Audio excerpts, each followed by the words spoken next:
I'm gonna let you in on a little secret. Old Hollywood sucked just as much as it does today. It's considered by many to be one of the worst movies ever made. There's a lot of people who will tell you back in the good old days, things were better, movies were better, TV was better, and there's a lot to that. I've said similar things as well, but I don't want you to get such tunnel vision on that one point that you miss the bigger picture, that a lot of the modern trends of things being bad and kind of awful have always been there. We just maybe weren't as exposed to it. Imagine that. So I'm gonna take you through what I mean by all of that, because it's really important to paint this picture when we're talking about movies and TV shows, and we're talking about the past versus the present, what's changed, what's the same. A lot of it is still the same, we just don't remember it that way. So let me establish right off the bat, there have always been masterpieces and trash made at the exact same time. This has been true for the entirety of cinematic history. From the beginning to today, they're making masterpieces and they're making trash. But here's the trick. Back in the day, a lot of that trash, it disappeared, it vanished, it was released and then forgotten. It faded into obscurity. All of the masterpieces, the good stuff, we held on to, we talked about, we recommended, and we remembered. Here we have a quiet little motel, when in fact it has now become known as the scene of the crime. You could still find the trash. It was there at Blockbuster sitting on a shelf, and maybe the cover caught your attention, but it wasn't widespread. It wasn't everywhere. It wasn't talked about. It just faded into the background. That is until The Room. The Room was released in 2003, and if you know your timelines, you know that is right at the cusp of social media. That is at the breaking point in how culture and conversations changed. And The Room started this phenomenon of the so bad it's good. And there were some movies before The Room that did that to a small degree, but The Room is what exploded it into pop culture awareness. This is kind of the dawn of viral infamy, of making something so bad that it gets other people to talk about it to such a degree that everyone knows how bad it is. It's bullshit. I did not hit her. I did not. Oh, hi, Mark. Because you see, you have no nostalgia for the bad things of the past.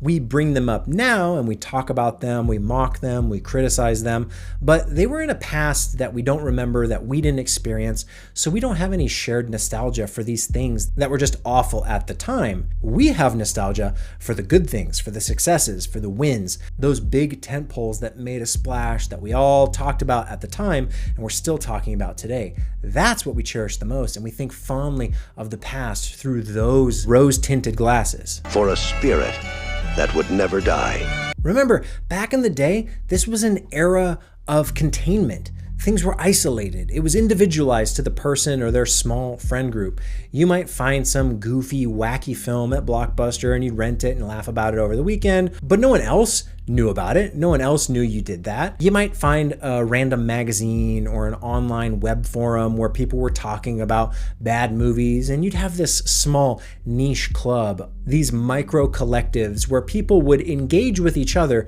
But again, it was very, very limited. Because remember, at that time, marketing was expensive. It cost a lot to put commercials on TV, on the radio, to put up a billboard or have a print ad in a magazine. If bad movies got made, they weren't going to spend a ton of money on marketing. Aside from a few genuine box office flops that were supposed to be big and noteworthy that failed miserably, a lot of the bad stuff you didn't really see because it wasn't pushed, it wasn't promoted, the money wasn't spent on marketing those films. Do it.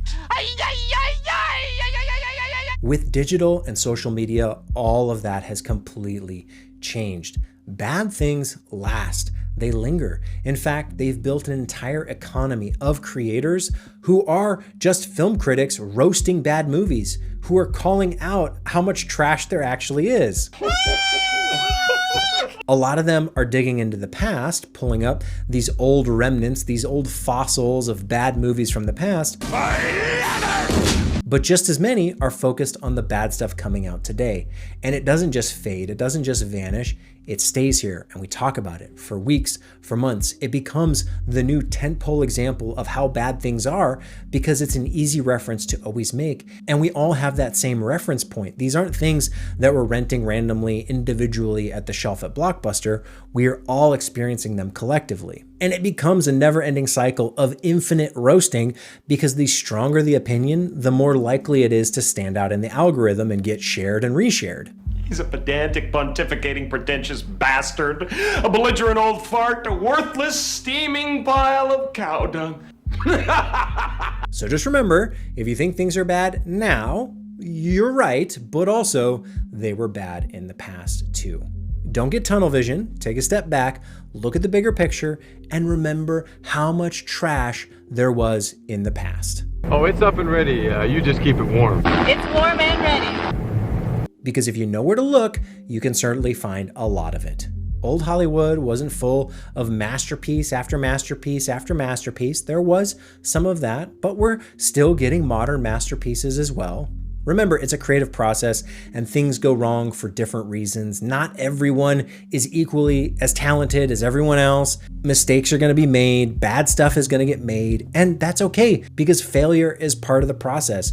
We look for the wins, we want everything to be successful, but that's likely never going to be the case. Sometimes you take a risk and you make a mistake and you mess up, and it's unfortunate and you wish it had been better, but it is what it is. Other times you roll the dice and it is successful and it's great and it's celebrated and you want to hold on to it and you want it to last, but then you also want to make a sequel and you want to make it a trilogy and you want to make it a whole cinematic universe, and chances are at some point it's going to go off the rails. And a crazy doctor. Well, that's it. Who turns out to be a mad scientist. As artists, as professionals, everyone is trying their hardest to make what they think is good. It's just not always the case that everything can be good or that they even have the right ideas. It's a messy process, but I think we get some genuinely really good stuff out of it, and we get things that are so bad, they're also good. You are tearing me apart, Lisa!